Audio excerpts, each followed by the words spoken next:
Assalamualaikum warahmatullahi wabarakatuh. Kami dari kelompok 2 akan mempresentasikan tentang asbab an-nuzul. Yang pertama, pengertian asbab an-nuzul.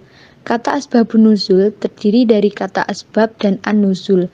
Asbab adalah kata jamak atau plural dari kata mufrad atau tunggal sabab yang secara etimologis berarti sebab atau alasan.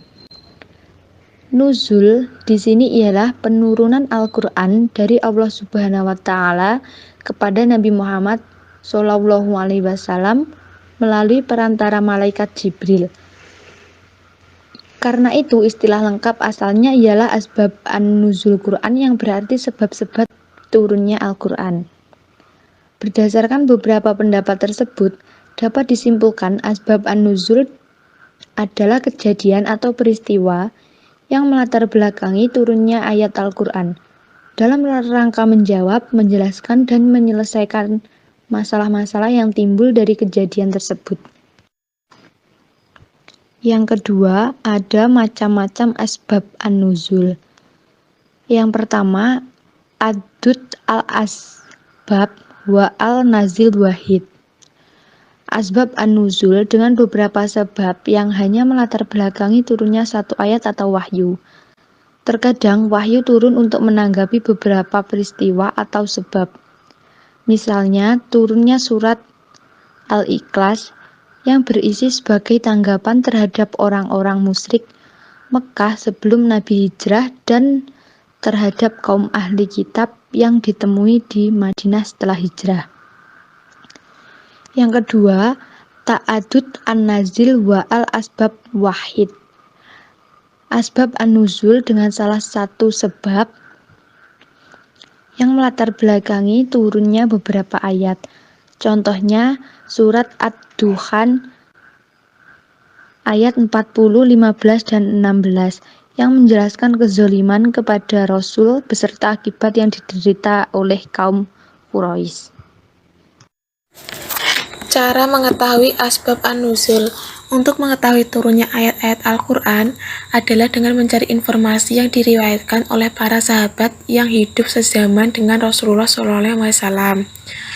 Mereka adalah orang-orang yang mengetahui runtutan sebab dan latar belakang yang mendasari turunnya ayat-ayat Al-Quran, serta mendengar secara langsung dari beliau tentang segala sesuatu yang tidak didengar oleh orang lain yang berhubungan dengan asbab an-nuzul. Redaksi dan bentuk ungkapan asbab an-nuzul.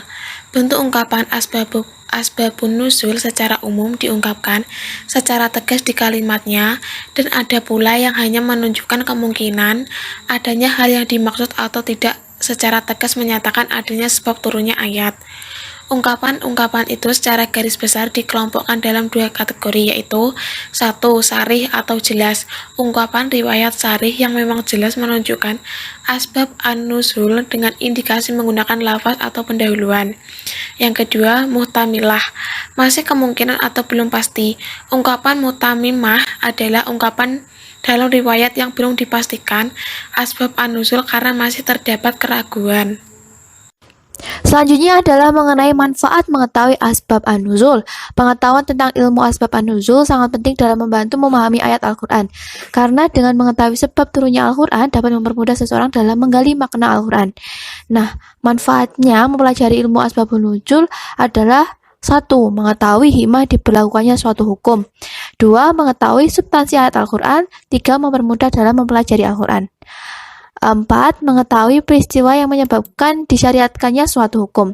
Yang kelima, membantu mengatasi keraguan dalam memahami pesan-pesan dalam Al-Quran.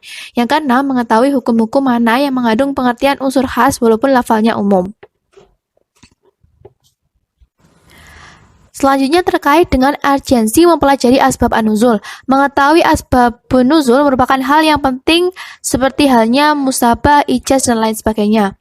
Memahami Al-Quran dengan bantuan asbab nuzul berarti memahami melalui konteks kesejarahannya. Karena ayat Al-Quran terkadang menjelaskan hukum secara umum, sedangkan yang dimaksud adalah khusus yang terkait dengan peristiwa penurunannya. Nah, manfaat dan urgensi keberadaan asbabun nuzul dengan redaksinya lebih singkat, yaitu 1. penegasan bahwa Al-Quran benar-benar dari Allah Subhanahu wa Ta'ala. Yang kedua, penegasan bahwa Allah benar-benar memberikan perhatian penuh kepada Rasulullah dalam menjalankan misi risalahnya. Yang ketiga, penegasan bahwa Allah Subhanahu wa Ta'ala selalu bersama para hambanya dengan menghilangkan duka cita mereka. Nah, selain itu juga saran memahami ayat secara tepat, juga mengkhususkan hukum yang terkandung dalam Al-Quran, mengidentifikasi pelaku yang menyebabkan turunnya Al-Quran, mengetahui bahwa makna serta rahasia-rahasia yang terkandung dalam Al-Quran.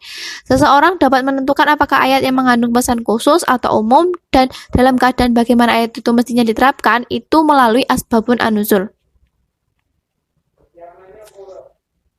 Nah, itu tadi presentasi materi yang disampaikan dari kelompok 2.